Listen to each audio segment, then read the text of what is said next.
प्रिय विद्यार्थियों, आज हम सेकंड क्वेश्चन पेपर के अंतर्गत प्रोफेसर GS घुरिये द्वारा दिया गया एक सिद्धांत अथवा अवधारणा cast, class and occupation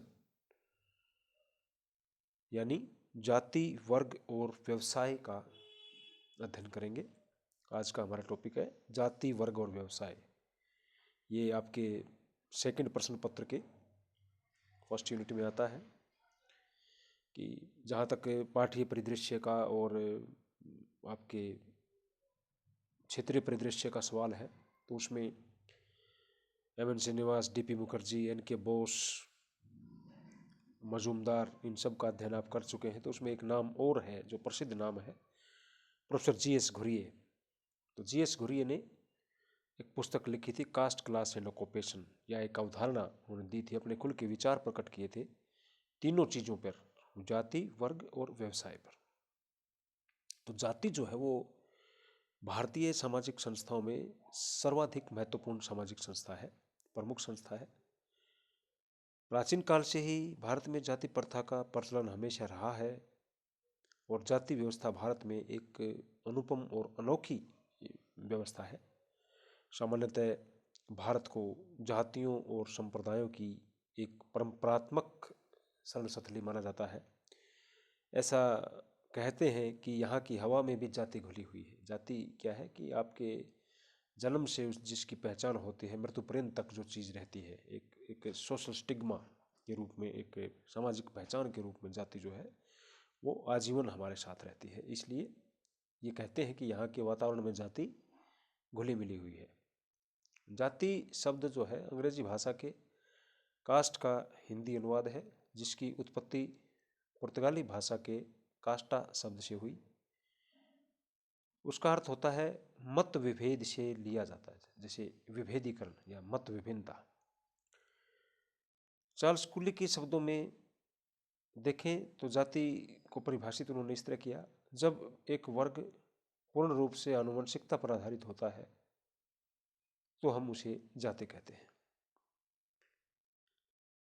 J.H. हटन ने परिभाषा दी जाति की।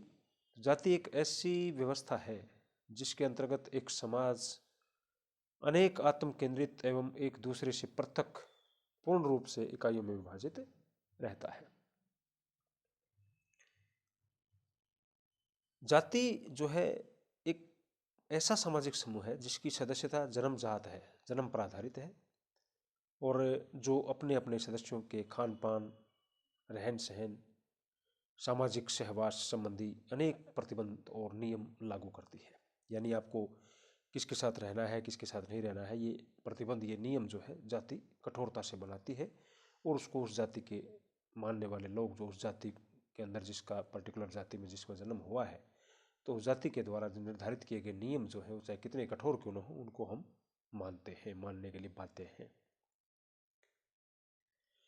प्रोफेसर GS घुरिये ने जब हिंदू समाज जाति के सामाजिक दर्शन के द्वारा शासित होता था और आधुनिक विचारधारा के अधिकारों और कर्तव्यों का उस पर कोई प्रभाव नहीं पड़ा था, उस समय के अनुसार जाति की ये 6 प्रमुख विशेषताएं बताई थी घुरिये ने। पहली है समाज का खंडात्मक विभाजन। घुरिये कहते हैं कि खंड विभाजन से तात्पर्य है एक जाति के सदस्यों की सामुदायिक भावना संपूर्ण समुदाय के प्रति न होकर के अपनी जाति तक सीमित होती है। इस प्रकार से जाति ने भारतीय समाज को विभिन्न खंडों में, अनेक विभागों में बांट दिया है, छोटे छोटे खंडों में विभाजन कर रखा है। आज हालत ये है कि भारतवर्ष में 6000 के लगभग जातियां हैं, जातियां और उपजातियां पाई जाती हैं। एक समय था जब भारत में 4 वर्ण होते थे और उन 4 वर्णों से कालांतर में धीरे धीरे 4000 से ज़्यादा जातियां बन गई। दूसरा जो घुरिये ने बताया लक्षण या विशेषता, संस्तरण। समाज में सभी जातियों की स्थिति समान नहीं है, वरन उनमें ऊंच नीच का क्रम अथवा उतार चढ़ाव पाया जाता है। भोजन और सामाजिक समागम पर प्रतिबंध। प्रत्येक जाति के ऐसे नियम होते हैं जिसके सदस्य किसी जाति के यहाँ भोजन कर सकते हैं या पानी पी सकते हैं या नहीं पी सकते हैं, किसके हाथ से कच्चा भोजन ले सकते हैं, किसके हाथ से कच्चा भोजन नहीं ले सकते हैं। ऐसे जो नियम होते हैं प्रत्येक जाति में होते हैं। चौथी विशेषता बताई घुरिये ने, नागरिक एवं धार्मिक नियोग्यताएं अथवा विशेषाधिकार। ऐसे नियम के अंतर्गत उच्च जातियों को सामाजिक और धार्मिक विशेषाधिकार प्राप्त होते रहे हैं हमेशा से इतिहास में, और निम्न जातियों को कई प्रकार की नियोग्यताओं का, असमानताओं का, विषमताओं का, शोषण का, इनका सामना करना पड़ता है निम्न वर्ग की जातियों को। ये इतिहास के अंदर है। आज हालांकि स्थितियां बदल गई हैं, लेकिन आज भी आपको एग्जाम्पल ऐसे या उदाहरण दिखाई दे जाते हैं, बहुत बार समाचार पत्रों में हम पढ़ते हैं। तो निम्न जातियों को, खास करके वंचित वर्ग के लोगों को अनेक प्रकार की नियोग्यताओं का, असमानताओं का सामना करना पड़ता है। वहीं जो उच्च जाति के जो लोग हैं वो बहुत से विशेषाधिकार का जो है अपना आनंद लेते हैं। पेशे के अप्रतिबंधित चयन का अभाव पांचवी विशेषता है। प्राय प्रत्येक जाति का एक परंपरागत व्यवसाय होता है जो पीढ़ी दर पीढ़ी हस्तांतरित होता रहता है। कई जातियों के नाम से ही उनके व्यवसाय का बोध होता है। अंतर्विवाह का नियम या विवाह पर नियंत्रण, ये छठी विशेषता बताई घुरिये ने।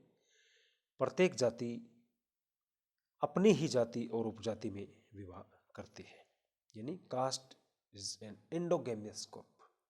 इंडोगेमी का जो नियम है, अंतर्विवाह का जो नियम है, उसका कठोरता से पालन हिंदू समाज में जाति और उपजाति के अंतर्गत हम करते हैं।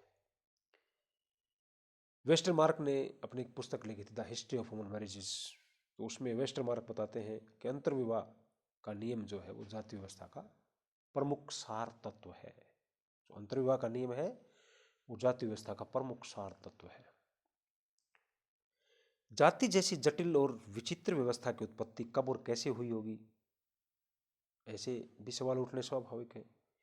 और इस बात को लेकर के बहुत से विद्वानों में बहुत से विचार पाए जाते हैं। अलग अलग विद्वानों के द्वारा अलग अलग सिद्धांत उत्पत्ति का दिया गया है कि जाति कैसे पैदा हुई होगी, जाति से पहले कैसा स्वरूप था समाज का, और जाति कहाँ कहाँ से जाति की उत्पत्ति हुई।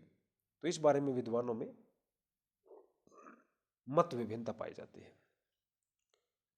जाति सदैव परिवर्तनशील संस्था रही है, अतः इसकी उत्पत्ति जो है निश्चय पूर्वक उस उत्पत्ति के बारे में हम कुछ कह नहीं सकते। विदेशी विद्वानों ने भी अपने विचार प्रकट किए हैं, स्वदेशी विद्वानों ने बताए हैं, कई भारतीय और विदेशी विद्वानों ने इसके उत्पत्ति के उद्भव के प्रश्न को सुलझाने का प्रयास किया है और अपनी अपनी अवधारणाएं प्रस्तुत की हैं।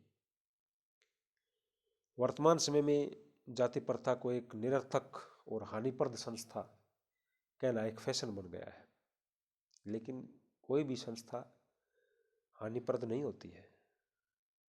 फैशन में आप कुछ कह लीजिए, भी कास्ट एक जो है, ये कास्ट सिस्टम है जो इंडिया के अंदर, ये इसकी कितनी आलोचना कर लीजिए, लेकिन कोई संस्था निरर्थक नहीं होती है।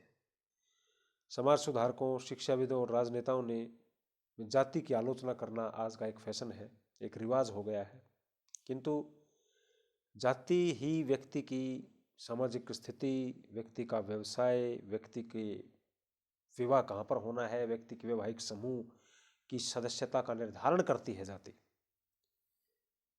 जाति जो प्योरिटी और पॉल्यूशन के बेस पर निर्धारित है। जाति के अपने अपने अपने अपने जाति के नियम हैं। अपनी जाति की उन्नति के लिए व्यक्ति प्रयास करता है। जाति व्यक्ति को पहचान देती है जन्म से आजीवन तक। सामाजिक स्थिति उसके सोशल स्टेटस का निर्धारण करती है, उसके व्यवहारों को नियंत्रण स्थापित करते हैं, उसको सामाजिक सुरक्षा प्रदान करते हैं, एक तरह से मनोवैज्ञानिक सुरक्षा प्रदान करते हैं। और जाति एक राजनीतिक इकाई भी है। वो प्रत्येक जाति का एक व्यवहारिक संगठन होता है। जाति के राजनीतिक पक्ष, जाति पंचायत आदि हैं, और दूसरे ये इसके एक व्यवहारिक रूप से एक संगठनात्मक रूप है जाति के। वर्तमान समय में पश्चिमी शिक्षा, पश्चिमी संस्कृति और औद्योगिकरण, नगरीकरण और आधुनिकता के चलते जाति में अनेकों परिवर्तन हुए हैं, और जिसके परिणाम स्वरूप जातीय संस्तरण, भोजन, सामाजिक समागम, पेशे के चुनाव संबंधी कठोर नियमों में बदलाव आया है, और जाति के भीतर ही वर्ग पैदा होने लगे हैं। तो जाति के बाद जीएस घुरिये ने वर्ग के ऊपर क्लास सिस्टम पर अपने विचार किए। आधुनिक समय में नवीन शिक्षा और प्रजातंत्री शासन व्यवस्था के प्रभाव ने भारत में भी पश्चिमी देशों की भांति वर्ग व्यवस्था को जन्म दिया और अब धीरे धीरे जाति के स्थान पर वर्ग व्यवस्था का विकास हो रहा है। वर्तमान समय में आज हमें प्रशासक वर्ग, कृषक वर्ग, बुद्धिजीवी वर्ग, शिक्षक वर्ग, मजदूर वर्ग, व्यापारी वर्ग, नौकरशाही वर्ग, अनेकों वर्ग दिखाई देते हैं। वर्गों की उपस्थिति सार्वभौमिक है। Class is universal. विश्व में ऐसा कोई समाज नहीं है जिसमें वर्ग नहीं पाए जाते हों। आज के समाजों में तो ये सोशल स्ट्रेटिफिकेशन का एक प्रमुख आधार है। Class is main basis of social stratification nowadays.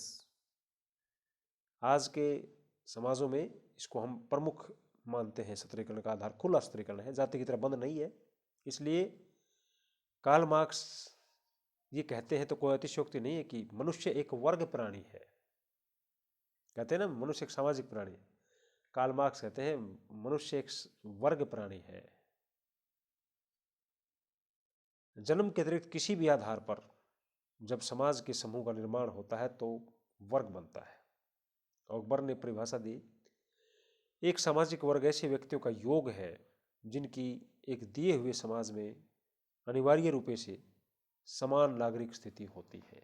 अनिवार्य रूप से सभी नागरिक समान स्थिति में, इक्वल स्टेटस, तो वर्ग कहलाता है। मैकाइवर और पेज ने परिभाषा दी है वर्ग की, एक सामाजिक वर्ग समुदाय का वह भाग है जो सामाजिक स्थिति के आधार पर दूसरों से अलग किया जा सकता है। मार्क्स कहते हैं कि जीविका उपार्जन के विभिन्न साधनों के कारण मनुष्य पृथक पृथक वर्गों में विभाजित हो जाते हैं। उनके अनुसार एक सामाजिक वर्ग को उसके उत्पादन के साधनों और संपत्ति के वितरण के साथ होने वाले संबंधों के संदर्भ में परिभाषित किया जा सकता है। यानी कार्ल मार्क्स आर्थिक कारकों को ज्यादा महत्व देते थे। वही उत्पादन के साधन और संपत्ति के वितरण के साथ जिस प्रकार के रिलेशंस होंगे, उन संबंधों के संदर्भ में हम वर्ग व्यवस्था को देख सकते हैं। समान परिस्थिति यानी कि इक्वल स्टेटस, ऊंच नीच की भावना, वर्ग चेतना, मुक्त व्यवस्था, ओपन सिस्टम, क्लास कॉन्शियसनेस, जन्म का कम महत्व होना और अनेकों प्रकार के उपवर्ग होना, ये सामाजिक वर्ग की प्रमुख विशेषताएं हैं जो समाज शास्त्र ने बताई। यानी प्रत्येक वर्ग का एक उपवर्ग होता है। वर्ग के प्रति व्यक्ति के अंदर चेतना होती है। वर्ग के साथ साथ उनके अंदर परस्पर निर्भरता होती है। उनकी भूमिका और परिस्थितियों का निर्धारण वर्ग के अनुसार होता है। एक वर्ग की सदस्यता जो है आप लेते हैं तो उस वर्ग में आपकी स्थिति समान होनी चाहिए, है ना। जन्म के अलावा और चीज़ों पर महत्व दिया जाता है और दूसरे जो कारक हैं, राजनीतिक कारक हैं, आर्थिक कारक, आर्थिक आधार पर, राजनीतिक आधार पर, शैक्षणिक आधार पर वर्ग बनते हैं। वर्ग बनाता है आदमी, तो वर्ग सार्वभौमिक है, यूनिवर्सल है। जीएस घुरिये लिखते हैं कि हिंदू समाज में प्रत्येक व्यक्ति एक जाति में जन्म लेता है तथा अन्य व्यवसाय करने पर उसकी जाति परिवर्तित नहीं होती। कभी कुछ भी व्यवसाय करो आप, लेकिन वर्ग व्यवस्था वाले समाज में व्यक्ति की परिस्थिति का निर्धारण व्यवसाय से और उससे प्राप्त होने वाले इनकम से होता है। जाति में जो है जन्म लेता है व्यक्ति, जिस जाति में, कोई भी पेशा कर लीजिए आप, लेकिन जाति आपकी चेंज नहीं होगी। वे कहते हैं कि एक ही वर्ग के समय सदस्य भिन्न भिन्न व्यवसाय अपना लेते हैं जो संगठित होने पर स्थायी कार्य संचालन की समितियों के रूप में कार्य करते हैं। घुरिये ने वर्ग का जो महत्व, लक्षण, भूमिका और निर्णायक कारकों आदि का विवेचन जाति के संदर्भ में किया है, जाति के साथ तुलना की है जीएस घुरिये ने। वर्ग निर्माण का आधार क्या होता है? Basis of class formation, class determination. कुछ समाजशास्त्री, जिनमें मार्क्स प्रमुख है, वर्ग निर्धारण के आर्थिक पक्ष को महत्वपूर्ण मानते हैं, किंतु वर्ग केवल आर्थिक आधार पर ही नहीं अपितु सामाजिक सांस्कृतिक आधार पर भी निर्मित होते हैं। रॉबर्ट बिरस्टीड ने वर्ग विभाजन के प्रमुख आधारों का उल्लेख किया है। ऐसे आधार 7 बताए उन्होंने। संपत्ति, धन और आय, ये एक प्रमुख चीज है जिस पे वर्ग बनता है, प्रमुख कारक है। परिवार और नातेदारी दूसरा। तीसरा है निवास की स्थिति। शहर में तो है शहरी वर्ग होगा, ग्रामीण गांव में है तो ग्रामीण वर्ग होगा। निवास की स्थिति डिपेंड करता है कि कौन सी स्थिति है आपकी, उसी हिसाब से आप वर्ग बनाएंगे। निवास स्थान की अवधि दीर्घकालीन है या अल्पकालीन है, कैसी है। व्यवसाय की प्रकृति, शिक्षा और धर्म, ये जो 7 आधार हैं ये वर्ग निर्माण के प्रमुख आधार हैं जो रॉबर्ट बिरस्टीड ने हमें बताए। ब्रिटिश वर्ग व्यवस्था के अंतर्गत 4 वर्ग होते थे अपने भारत में अंग्रेजों के समय। सरदार, पादरी, कृषक और भूदास, ये 4 वर्ग होते थे। अनेक विद्वानों ने भारत में वर्ग व्यवस्था का अध्ययन किया है। जाति व्यवस्था के ऊपर बहुत ज्यादा क्षेत्रीय अध्ययन हुए हैं हमारे यहाँ, और वर्ग व्यवस्था पे भी हुए। बुर्जुआ, भूस्वामी, धनी कृषक, भूमिहीन कृषक और कृषि मजदूर, ये प्रमुख 5 वर्गों का उल्लेख भारत के समाज में मिलता है अध्ययनों के अनुसार। प्रमुखतः भारतीय गांवों में 3 वर्ग पाए जाते हैं। मालिक, जमींदार या साहूकार वर्ग कह लीजिए पहला तो। दूसरा है किसान वर्ग, और तीसरा जो है मजदूर या भूमिहीन श्रमिक वर्ग। ये ग्रामीण भारत में 3 वर्ग पाए जाते हैं। भारतीय शहरों में अगर देखा जाए सुविधा की दृष्टि से आसान शब्दों में समझने के लिए तो हम 3 वर्ग भारतीय शहरों में मानते हैं। गांव में भी 3 वर्ग हैं और शहरों में भी। शहर में 3 कौन कौन से हैं? उच्च वर्ग, मध्यम वर्ग और निम्न वर्ग कह लीजिए या श्रमिक वर्ग कह लीजिए, 3 वर्ग पाए जाते हैं। तो निष्कर्ष रूप में ये स्पष्ट है कि समकालीन भारत में नई वर्ग व्यवस्था जन्म ले रही है। ग्रामीण क्षेत्र में भी नए वर्ग पनप रहे हैं, किंतु वहां वर्ग की तुलना में जाति का प्रभाव आज भी अधिक है, और नगरीय क्षेत्रों में वर्ग बढ़ते जा रहे हैं, वहां जाति की अपेक्षा वर्ग का अधिक महत्व है। तो ग्रामीण भारत में जाति और नगरीय भारत में व्यवसाय जो है जाति की सीमाओं को लांघ रही है। तीसरा जो उन्होंने अवधारणा अपनी पुस्तक में बताया था जीएस घुरिये ने, वो है ऑक्युपेशन यानी व्यवसाय। जाति के बारे में आप देख चुके। फिर दूसरा वर्ग और तीसरा उन्होंने बताया था व्यवसाय, ऑक्युपेशन। घुरिये ने अपनी पुस्तक कास्ट, क्लास एंड ऑक्युपेशन में व्यवसाय के अनेक पक्षों की समाजशास्त्रीय दृष्टिकोण से विवेचना की है, और आपने वर्ग व्यवस्था शीर्षक के अंतर्गत लिखा था कि वर्ग व्यवस्था वाले समाज में व्यक्ति की परिस्थिति का निर्धारण व्यवसाय और उससे प्राप्त इनकम से होता है। उन्होंने वर्ग व्यवस्था में व्यवसाय की भूमिका और महत्व पर विस्तार से प्रकाश डाला तथा व्यवसायों के आधार पर वर्गों के निर्धारण, निर्माण, उनमें परस्पर उच्चता निम्नता का क्रम, इनमें कालक्रमिक परिवर्तन की व्याख्या की है। तो घुरिये ने व्यवसाय और जाति से संबंधित भी कुछ महत्वपूर्ण तथ्य प्रस्तुत किए। जाति अपने उद्गम में व्यवसाय नहीं है। 19वीं शताब्दी के लक्षणों में केवल थोड़ा सा बंधन व्यवसाय के संबंध में था। वो प्राचीन काल से अनेक व्यवसाय जाति के अनुसार निश्चित हुए हैं। तो ये व्यवसाय के बारे में घुरिये के विचार थे कि अपनी कास्ट के हिसाब से हम व्यवसाय का चुनाव करते हैं, ये नियम है। और 19वीं शताब्दी के प्रारंभ में कट्टर विश्वास भी था कि बहुसंख्यक जातियों में से प्रत्येक का अपना परंपरागत व्यवसाय था, जिसे त्याग देना जातिगत नियमों के अनुसार अनुचित माना जाता था। हम त्याग नहीं सकते थे अपना व्यवसाय। मोची है, धोबी है, माली है, नाई है, कुम्हार है, ये अपने परंपरागत व्यवसाय करती थी जातियां, त्याग नहीं सकते आप। सामाजिक वरिष्ठता और व्यवसायों की श्रेणीबद्धता की लगभग सर्वसम्मति से योजना भारत के जाति समाज में विद्यमान थी। और पिछली शताब्दी में आकर के पिछली शताब्दी तक व्यवसायों ने कृषि को उत्तम माना जाता रहा है। घुरिये इस रूप में लिखते हैं कि व्यवसायों के अंदर कृषि उत्तम है, व्यापार मध्यम है और नौकरी सबसे निकृष्ट है। ये घुरिये के टाइम की बात है, 100 साल पहले की।